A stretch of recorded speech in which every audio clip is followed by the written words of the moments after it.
Welcome. If you're watching this video, you either know you've got dyslexia, maybe you were diagnosed when you were young, or as a later adult. We're finding a lot of people getting diagnosed at 30, 40, 50, and trying to hunt for some answers and solutions that are going to help them in life.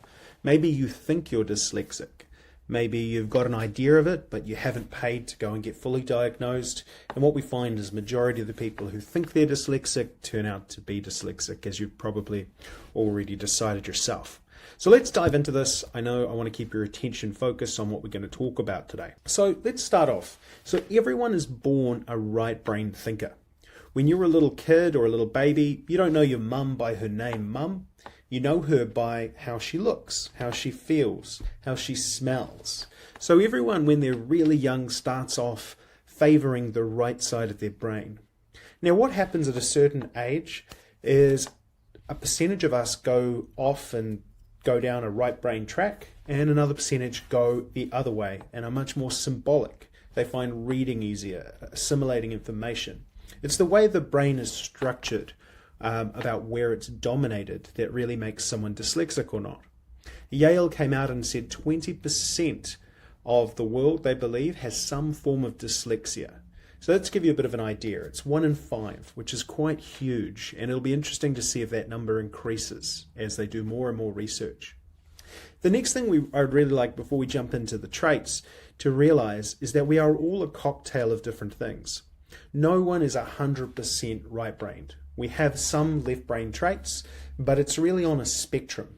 Some people find dyslexia much more challenging than others, and some just find it a little advantage. So it's very different. And a lot of things that will have affected you in your life will turn you into the person you are today. The other thing to note is that dyslexia usually comes around with things like dyspraxia, dyscalculia, a terrible word to say, ADHD and similar things like that. So it is around with a lot of different things. So be aware of that. You may have a bit of everything. You may be 2 parts ADHD, 4 parts dyslexic. We even see people with Asperger's, etc., that have a bit of that involved as well. So we're all a bit of a cocktail. No two of us are exactly the same, but we do usually suffer from very similar challenges. So let's dive straight in. The first challenge I just want to cover off, that you may have realized is dyslexic or not, is that you look like you're listening, but it's not sinking in. Have you ever been in a conversation where you've heard somebody talking and it looks like you're completely engaged, but somewhere in your head you've run off to a completely different thing? Maybe it's a seed has been planted in your mind, and it's got you thinking down a rabbit hole and you've just gotten lost. And what happens is we can sometimes miss critical information when we look like we're listening, the person thinks we've heard, and then we run off and do something completely different. This can be really challenging in relationships and work and a bunch of things, because we're not really in control of where our conscious mind is running to. So that's the first trait. The second trait is we must know the purpose to get motivated. One of the things we teach in the Right Siders Tribe is around how we build motivation. How can you create motivation on demand? Now, one of the key parts of this is understanding that the purpose of something is the most valuable thing to a right brain thinker, a dyslexic. We truly, truly need to know why we're doing something. I'll give you an example. Imagine your son or daughter who's dyslexic or your teenage son or daughter has friends coming around for dinner, and you ask them to go and wash the dishes that are in the sink. Now, they may spend 10 to 15 minutes trying to explain why they shouldn't do that, and where they could have actually just washed those dishes, for example. Now, because you've only asked them to do something without telling them why, they will automatically put up a fight. They won't have the purpose, so they won't be motivated to take action. If you say, your best friends are coming around and I'm cooking dinner, could you please clean those plates because I want to use them tonight for your friends? That child is much more likely to take action on this. And now this goes through life. It doesn't just stop as a kid or a teenager. This keeps going. In work, in relationships, it's so vital to know the purpose. And there's some stuff you can do around that to make it really effective. Number 3, another trait of dyslexia is we're on an emotional roller coaster, really, of stress and, of course, emotion. You know, one day we feel like we're on top of the world. Everything's going well. The sun is shining. You know, things are happening we didn't even realize that would happen, and we feel fantastic. The next day or a day later, we're in bed watching Netflix, eating ice cream, and we have no idea why we've shifted our emotions. Like, why has it gone so much one-sided than the other side? That's another real common trait. The fourth, we create in our heads but not in reality. So we're great dreamers. You know, one of the big dyslexic benefits is we can create worlds in our minds. You know, we can see things. We can build a product, an innovation, an invention. We can glue three things together to create something new, and we can do this all in our heads. But what really is a challenge is, how do you get that into reality? Maybe that's around communicating your dream or your idea using words. Maybe it's to do with not being able to reach something and make it perfect enough. You know, many of us are quite perfectionists. We are perfectionists because we see it so clearly in our mind, we don't understand why we can't see it in reality.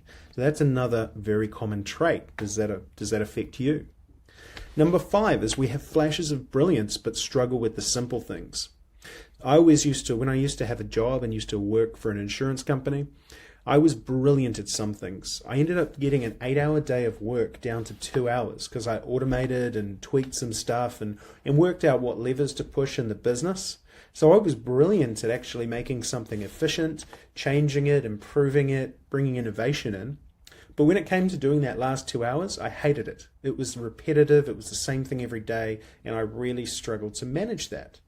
So what you'll find is we may struggle to do the washing if we don't have a routine in place, but we may do something absolutely brilliant or amazing on the other hand that other people couldn't even fathom how quickly we've gotten around to it. Does that relate to you? Number 6, time and priorities are a huge challenge. You know, we don't see time the same way that left brain symbolic thinkers see it. You know, you might find yourself being someone who's really late to things, or someone who's over early because they know if they weren't, they would be overly late to things. We struggle to prioritize what's important. You know, if your wife or husband wants something done, your work needs something done by tomorrow, the kids are running around, and you also want to take some time for self-care, and you've got fitness, and it just gets so overwhelming. Our brains go down so many rabbit holes, we build up all this anxiety, and then nothing usually gets done, you know, or something completely different from what we theoretically are supposed to be doing. So this is really common as well, and there are some tools you can do to improve this.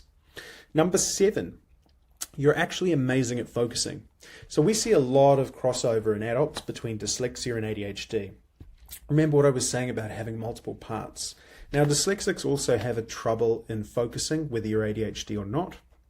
We sometimes feel that we can never choose what our minds focus on. It runs away with whatever's interesting at the time. And this is the power of our focus. We are actually amazing at doing it. You know, if you've ever, I know for myself, if I'm playing football or soccer, I love it. When I'm in the game, there is nothing that's going to break my focus. I put all my energy in and I do really amazing. When I'm playing a certain video game, the same thing happens. I can be there focused on it for 2 hours like the world has stopped. And I'm in a real flow state of complete creative and enjoying focus.